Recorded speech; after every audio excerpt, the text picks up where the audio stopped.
En, der visker mig i øret. Ja, og det synes jeg også. Vi skal åbne Bregninge Rosenpark.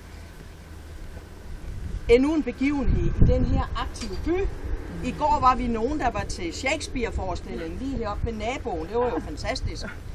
Og det her er klokken 11 i dag, og klokken 12 er der åbent huset derude i Tværby. Ja, det ved jeg ikke, hvor meget jeg skal reklamere for. Men klokken 14, der er der fernisering ude i Galleri Fuglsang ude i Tværby. Så der sker virkelig noget her. Og se, nu fik jeg lov til at stå heroppe, så jeg sådan kan kigge lidt ned. Men prøv lige at vende jer rundt og nyde den her fantastiske udsigt for det første. Ud over Rosenmarken og flagene til den blomstrende landsby. Og marker og hav og det hele. Det er da lidt fantastisk beliggenhed. Det her projekt, som vi skal åbne nu, det tog sin begyndelse for nogle år siden. Over et glas rødvin på min terrasse. Det kan godt være, at der er noget, der går længere tilbage. Det tror jeg nu, der er. Men altså, det var i hvert fald der, hvor jeg kom ind i billedet. Så. Som ny nabo inviterer jeg Karsten og Sonja på et lille glas. Og det var jo en begivenhed, som jeg mindes endnu, fordi en ny verden åbnede sig for mig. For jeg spurgte selvfølgelig, hvad de lavede. Jeg kendte ikke noget til Sonja og Karsten på det tidspunkt. Men de laver roser. Det er jo roser. Tænkte jeg. Altså, jeg har aldrig lige tænkt over, at det er sådan en stor proces at lave roser, men jeg fik jo et foredrag om, hvordan man gør det. For mig der er en rose bare en utrolig smuk blomst. Men siden den eftermiddag, der har jeg set på roser på en helt anden måde. Nå ja, de laver kun 65.000. 65.000? Ja, fordi de plejer at lave 100.000. Var det ikke sådan, de sagde? Jo, så nu vil de gå ned til 65.000. Ja, det forstod jeg jo ikke noget af, men ja, det der med roser var ikke noget, jeg havde spekuleret så meget over. Men når man så møder så dedikerede mennesker som Sonja og Karsten på det felt, så bliver det en lidt fantastisk oplevelse. Det blev det for mig, vil jeg gerne sige. I løbet af den snak, så kom Karsten til at sige, at sådan igennem årene, de havde boet der i Bregninge, og det er vel er det 20 år eller sådan noget. Ja, der havde du tit tænkt på, at det kunne være lidt sjovt at lave sådan en rosenmark dernede bag vores huse. Og den, altså oppe i Øster Bregninge, hvor vi bor ved siden af hinanden, den idé fangede jeg jo med sammen. Jeg synes, det ville være fantastisk at stå op til en rosenmark hver morgen, så den var jeg jo i hvert fald med på. Og vi snakker om det der, og jeg tror nok, at Karsten og Sonja lige skulle hjem og tænke sig om et øjeblik, inden vi gik videre med det. For vi er for gamle, sagde hr. Karsten. Og det beviser har han så modbevist godt i dag, at det der med alder, det er jo ingen hindring. Hvis man vil noget, så gør man det jo bare. Fordi det endte med, at vi snakkede om, at de var med på en rosenmark, hvis det ellers kunne lade sig gøre, hvis vi kunne finde et stykke jord. Og så gik vi jo i gang med at undersøge markedet for sådan noget jord.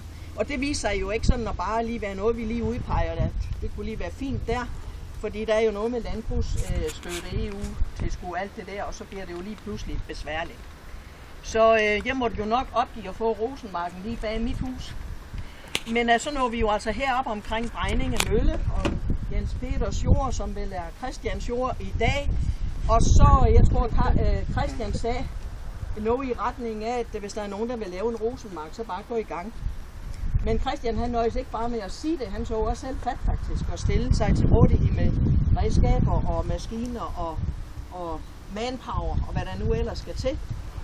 Og det ved jeg, at Sonja og Karsten har været utroligt taknemmelige for, al den hjælp, de har fået. Og når jeg så er inde på det, så skal jeg i hvert fald også nævne Bregninge Lokalråd, som har stået til rådighed hele tiden også, og ikke mindst her være med til at lave det her lige lidt fint her på det seneste også.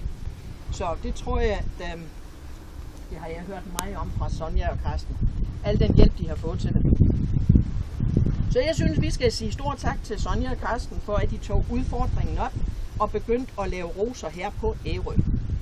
Det er jo noget, Karsten og Sonja lever af at lave roser, men der er dog nok lidt anderledes at have dem så langt væk, end som lige at have dem i sin baghave, hvor man hele tiden kan gå og holde øje med det. Jeg ved, at de har fået nogle chok indimellem, når de er vendt tilbage sådan efter noget tid, hvordan det så har set ud.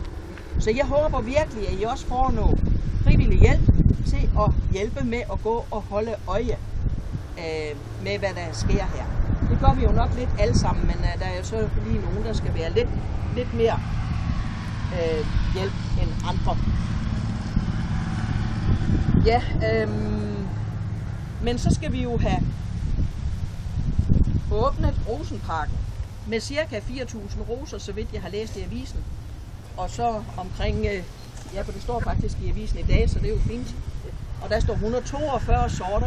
Jeg synes, I har sagt 146 sorter, men et par fra eller til, det går så nok. Det er nok det, at nogle af dem er en tørt væk. Fordi det kan vi jo godt se, at de mangler lidt vand, men det kommer forhåbentlig. I midten af det hele dernede, de er også lidt tørre, kunne jeg se, da jeg lige har været nævnt. Kig på dem.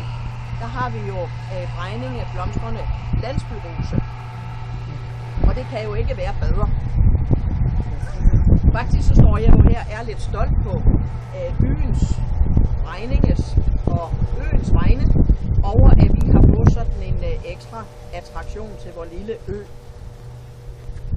En smuk attraktion, synes jeg, som vi godt kan være glade med. For ja, det var sådan set ordene, og så vil jeg gerne erklære parken for åben, og så skal jeg vel ned og klippe en snor. Og så siger jeg tak for æren.